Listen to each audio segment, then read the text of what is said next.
welcome back to my channel Fain Maths Classes. So ഇന്നത്തെ ക്ലാസ്സിൽ നമ്മൾ പഠിക്കുന്നത് 6th ചാപ്റ്റർ ട്രയാങ്കിൾസിലെ എക്സാമ്പിൾ നമ്പർ 5 ആണ്. അപ്പോൾ അത് എന്താണെന്നുള്ളത് നോക്കാം. ഒത്തിരി പാടുള്ള ക്വസ്റ്റ്യൻ ഒന്നും അല്ല കേട്ടോ. ഓക്കെ, അപ്പോൾ എൻ്റെ ചാനൽ സബ്സ്ക്രൈബ് ചെയ്യാത്തവർ please subscribe my channel, maximum share ചെയ്ത് സപ്പോർട്ട് ചെയ്യുകയും വേണവേ. അപ്പോൾ നമ്മുടെ ക്വസ്റ്റ്യൻ ഇതാണ്, observe the figure and then find angle P. അതായത് ഈ ഫിഗർ നോക്കിയിട്ട് നമ്മൾ ഈ ആംഗിൾ പിയുടെ വാല്യൂ കണ്ടെത്താനാണ് പറഞ്ഞിരിക്കുന്നത്. എങ്ങനെ കണ്ടെത്തും എൻ്റെ മക്കൾസേ? ഓക്കെ, അപ്പോൾ നമുക്കിതൊന്ന് ചെയ്യാം.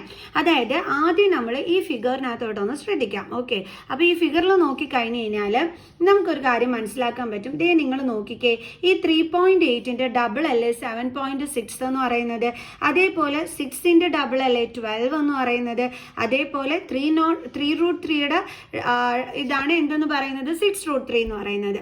ഓക്കെ, അപ്പോൾ നമുക്ക് അങ്ങനെയുള്ളൊരു കാര്യം ഈ രണ്ട് ട്രയാങ്കിൾസിനെ നോക്കിയപ്പോൾ നമുക്ക് മനസ്സിലായല്ലേ. അപ്പോഴേ നമുക്ക് അത് വെച്ചിട്ടൊന്ന് എഴുതാം. അതായത് ഇപ്പം ഈ രണ്ട് ട്രയാങ്കിൾസിലെന്ന് പറയുമ്പോഴത്തേക്ക് എ ബിയുടെ ഡബിൾ ആയിട്ട് ഇവിടെ കൊടുത്തിരിക്കുന്നത് 7.6 ആണ്. അപ്പോൾ നമുക്ക് എങ്ങനെ എഴുതാം? AB/RQ എന്ന് നമുക്ക് എഴുതാനായിട്ട് പറ്റുമല്ലേ. സോ നമുക്ക് അങ്ങനെ എടുത്തെഴുതാം.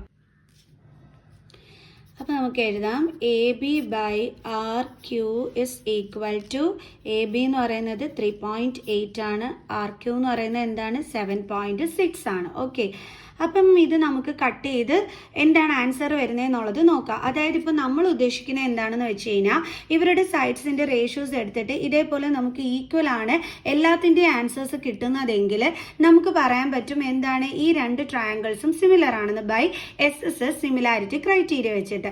അങ്ങനെ വരുമ്പോഴത്തേക്ക് നമുക്കിവിടെ കണ്ടുപിടിക്കാനുള്ള ആംഗിൾ എന്താണ്? P ആണ്.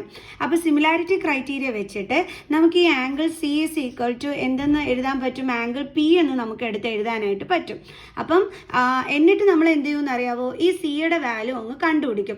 അത് വെച്ച് ആ സിയുടെ വാല്യൂ എന്താണോ അപ്പോൾ അത് തന്നെയായിരിക്കും പിയുടെ value.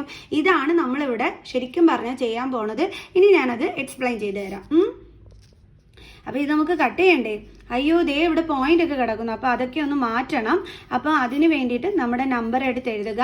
Then after decimal point 1 നമ്പറാണുള്ളത്. അപ്പം മുകളിലും താഴെ നമ്മൾ എന്തുകൊണ്ട് മൾട്ടിപ്ലൈ ചെയ്യുക? 10 കൊണ്ട്.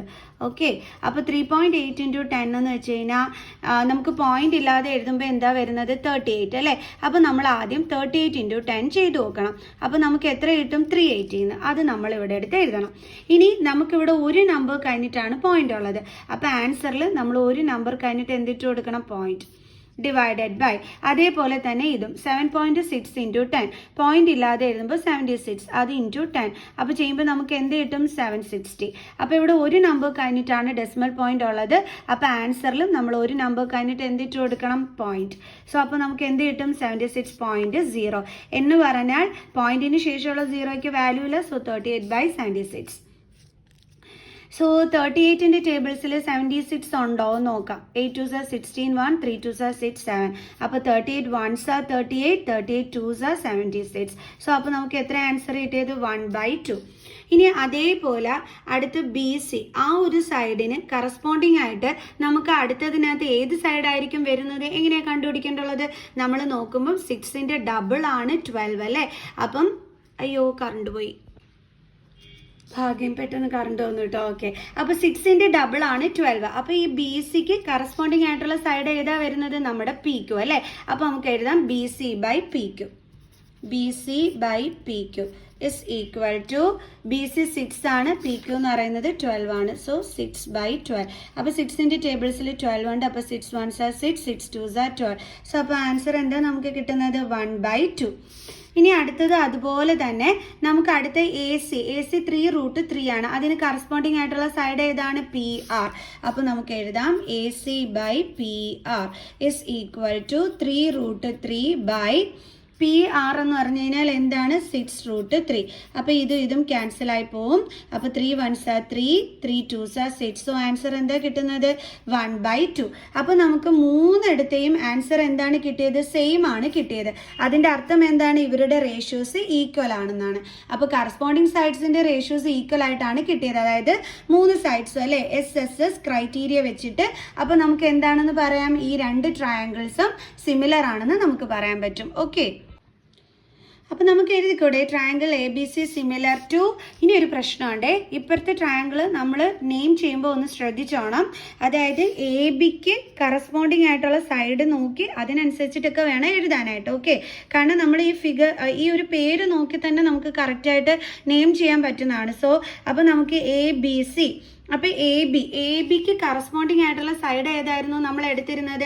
3.8 ഡബിൾ എന്താണ്? 7.6. അതെന്ന് പറയുന്നത് ആർ ക്യൂ ആണ് അല്ലേ. അപ്പം നമ്മൾ നെയിം ചെയ്യുമ്പം ആർ ക്യൂ കണ്ടോ. അടുത്തത് ബി സി അല്ലേ, ബി സിക്ക് കറസ്പോണ്ടിങ് ആയിട്ടുള്ള സൈഡ്. ബി സിയുടെ ഡബിൾ ഏതായിരുന്നു? പി ക്യൂ അല്ലേ. അപ്പോൾ നമ്മൾ ചെയ്യുമ്പം ദേ ഇങ്ങനെ വേണം എടുക്കാൻ. ആർ ക്യൂ ദേ പിന്നെ ഇങ്ങോട്ട്. അപ്പോൾ എന്താ വരുന്നത്? പി കണ്ടോ. അപ്പോൾ ശരിയായില്ലേ? ഇതാ നോക്കിക്കേ, നമ്മുടെ ട്രയാങ്കിൾ എ ബി സിയും ആർ ക്യൂ പിയും. എ ബിക്ക് കറസ്പോണ്ടിങ് ആയിട്ടുള്ള സൈഡ് ആർ ക്യൂ കറക്റ്റായി. അടുത്തത് ബി സിക്ക് കറസ്പോണ്ടിങ് ആയിട്ടുള്ള സൈഡ് പി ക്യൂ. ഇതാണ് ബി സി, അതിന് കറസ്പോണ്ടിങ് ആയിട്ടുള്ള സൈഡ് എന്താണ്? ദേ കിട്ടി ക്യൂ പി. ദെൻ അടുത്തത് എ സിക്ക് കറസ്പോണ്ടിങ് ആയിട്ടുള്ള സൈഡ് ആർ ക്യൂ അല്ലേ, എ സി. അയ്യോ തെറ്റാണല്ലോ, എ സി എന്ന് പറയുമ്പോൾ ഇങ്ങനെ വരും. അപ്പം ഇതൊന്നും കൂടി ഒന്ന് കറക്റ്റ് ചെയ്ത് എഴുതാം. അതായത് ആർ പി ക്യൂ. അയ്യോ ആർ പി ക്യൂ ഇപ്പോൾ കറക്റ്റായി. ഇതാ നോക്കിക്കേ, എ ബിക്ക് കറസ്പോണ്ടിങ് ആയിട്ടുള്ള സൈഡ് വരുമ്പം ആർ പി ഇപ്പോൾ കറക്റ്റായി. അടുത്തത് എ സിക്ക് കറസ്പോണ്ടിങ് ആയിട്ടുള്ള സൈഡ് ആർ ക്യൂ. ഇതാ നോക്ക്, എ സി. അടുത്തത് വന്നിട്ട് ആർ ക്യൂ. അടുത്തത് ബി സിക്ക് കറസ്പോണ്ടിങ് ആയിട്ടുള്ള സൈഡ് പി ക്യൂ. ബി സിക്ക് കറസ്പോണ്ടിങ് ആയിട്ടുള്ള സൈഡ് പി ക്യൂ ഇപ്പോൾ കറക്റ്റായി. ഓക്കെ, അപ്പം നമ്മൾ നെയിം എങ്ങനെയാണ് കൊടുക്കേണ്ടുള്ളത്? R P Q. അപ്പോൾ അതൊക്കെ ഒന്ന് ശ്രദ്ധിച്ചോണം കേട്ടോ മക്കൾസെ. ഓക്കെ, അപ്പോൾ ഈ രണ്ട് ട്രയാങ്കിൾസും സിമിലർ ആണെന്ന് പറഞ്ഞു. അപ്പോൾ സി പി എസ് ടി വഴി നമുക്ക് പറയാം ആംഗിൾ സിയും ആംഗിൾ പിയും എന്താണ്? ഈക്വൽ ആണ് എന്ന്. ഓക്കെ, ഇനി നമുക്ക് ആംഗിൾ സിയുടെ വാല്യൂ കിട്ടിക്കഴിഞ്ഞാൽ ആംഗിൾ പി കണ്ടുപിടിക്കാൻ പറ്റും. അപ്പോൾ ആംഗിൾ സിയുടെ വാല്യൂ കിട്ടാൻ എളുപ്പമാണ് കേട്ടോ. എങ്ങനെയാണ് നമുക്ക് കണ്ടുപിടിക്കാൻ പറ്റുന്നത്? ഈ ഒരു ട്രയാങ്കിൾ 18, 16 തന്നിട്ടുണ്ട്. അപ്പോൾ ഇത് കണ്ടുപിടിക്കാൻ വേണ്ടിയിട്ട് നമ്മൾ ആംഗിൾസും പ്രോപ്പർട്ടി യൂസ് ചെയ്താൽ പോരെ. അപ്പോൾ നമുക്ക് ചെയ്യാം. അപ്പോൾ നമുക്ക് ആംഗിൾ സി കണ്ടുപിടിക്കാം. അപ്പോൾ ഏത് ട്രയാങ്കിളിലാണ് ആംഗിൾ സി ഉള്ളത്? A B C triangle. അപ്പോൾ അത് നമുക്കിവിടെ മെൻഷൻ ചെയ്യാം. In triangle A B C ഈ 3 ആംഗിൾസിൻ്റെയും കൂടി സമ്മാണ് 180 എന്ന് പറയുന്നത് അല്ലേ.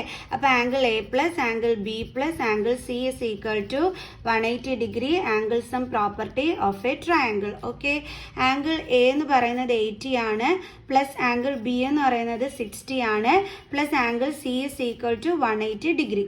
അപ്പം 80 + 60 എന്ന് പറയുമ്പോൾ നമുക്ക് എത്ര വരും? 140 അല്ലേ. Plus angle C is equal to 180. Then angle C is equal to 180 minus ഈ 140നെ നമ്മൾ ഇങ്ങോട്ട് ട്രാൻസ്പോസ് ചെയ്യുമ്പോൾ -140. Then angle C is equal to നമുക്ക് എത്രയാണ് കിട്ടിയത്? 40 ഡിഗ്രി. അപ്പോൾ നമ്മൾ പറഞ്ഞു ആംഗിൾ സിയും ആംഗിൾ പിയും ഈക്വൽ ആണെന്ന്. ദെയർഫോർ നമുക്ക് പറയാം ആംഗിൾ പി എത്രയാണെന്ന്? 40 ഡിഗ്രി. ഓക്കെ, അപ്പോൾ നമ്മളോട് ആംഗിൾ പിയുടെ വാല്യൂ കണ്ടുപിടിക്കാൻ പറഞ്ഞു. നമ്മൾ കണ്ടുപിടിച്ചു. അപ്പോൾ ഈസി ക്വസ്റ്റ്യൻ ആയിരുന്നു അല്ലേ.